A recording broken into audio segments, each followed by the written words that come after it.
Good morning. Moments ago, the numbers for America's economic growth, or GDP, were just released. And I am thrilled to announce that in the second quarter of this year, the United States economy grew at the amazing rate of 4.1%. We're on track to hit the highest annual average growth rate in over 13 years.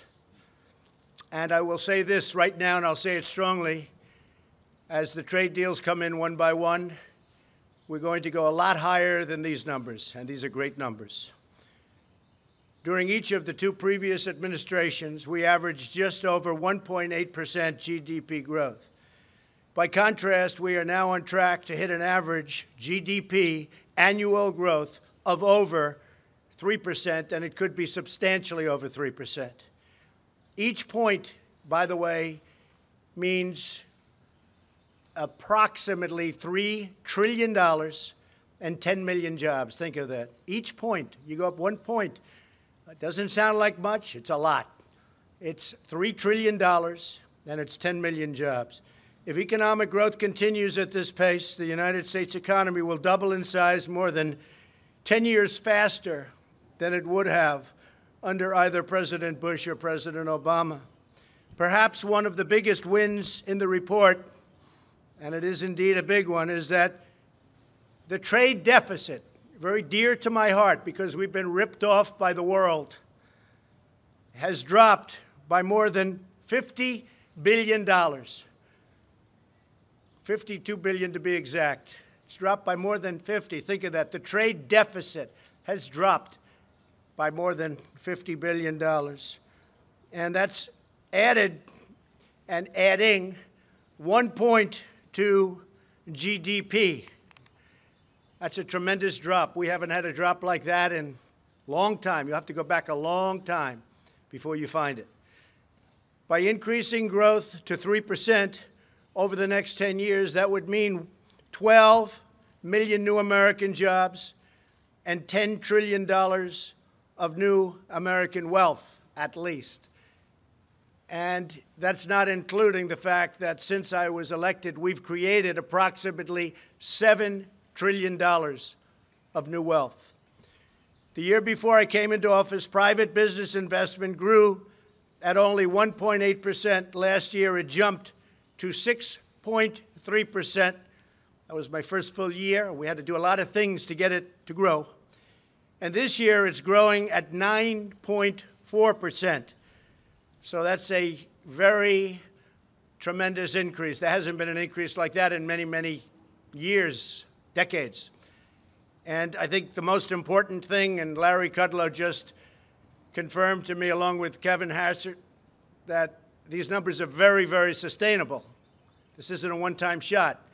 I happen to think we're going to do extraordinarily well in our next report, next quarter. I think it's going to be outstanding.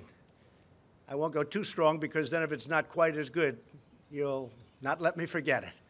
But I think the numbers are going to be outstanding. We've accomplished an economic turnaround of historic proportions. When I came into office, 1.5 million fewer prime-age Americans were working than 8 years before. We had lost almost 200,000 manufacturing jobs under the previous administration, and you all know, they say, well, you have to lose manufacturing jobs. It'll get worse and worse.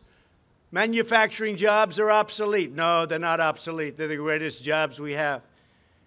More than 10 million additional Americans had been added to food stamps past years.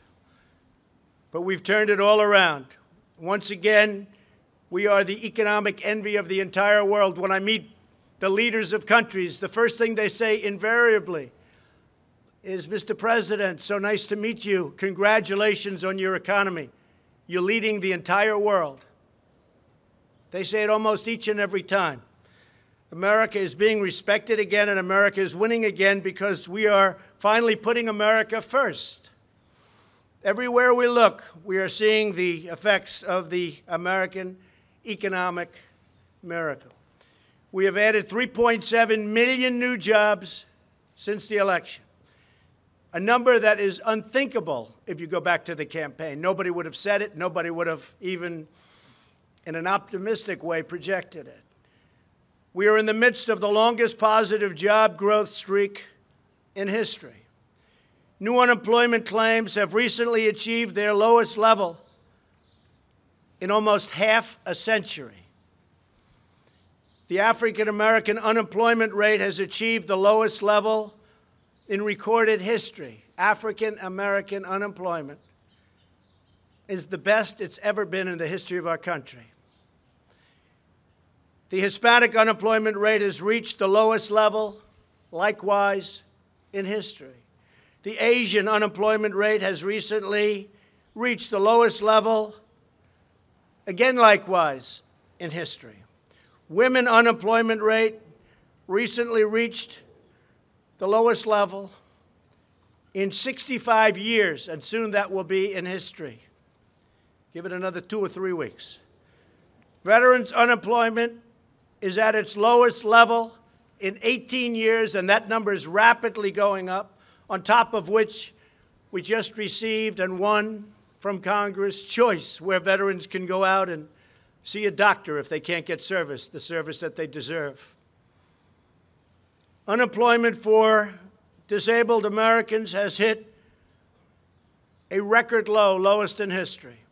More than 3.5 million Americans have been lifted off food stamps, something that you haven't seen in decades. 3.5 million Americans have been lifted off food stamps. That's because they were able to go out and get a job, and they're going to love their jobs. 95% of American manufacturers are optimistic about their company's outlook, and that's the highest level also in history, and that's an old survey, been around a long time. Manufacturing wages are expected to rise at the fastest rate in over 17 years. Business and consumer confidence has reached historic highs. So far this year, American exports are up nearly 20%. I've only been here a little more than a year and a half. Over the same period in the year before I took office, we've become a net exporter of natural gas for the first time since 1957. We've gotten rid of tremendous amounts of regulations, which allows us to do things. And we still have tremendous regulations on clean air, clean water, the environment. It's very important to me, very important to everybody. But we had unnecessary regulations that were hurting our economy and hurting our country. We have eliminated a record number of job-killing regulations. And with the help of Republicans in Congress, we passed, without one Democrat vote, the biggest tax cuts and reform in our history. And as you know, the Democrats want to end that and raise everybody's taxes. That will be a disaster for our economy. As a result, more than 6 million Americans are now enjoying new bonuses, better jobs, and far bigger paychecks.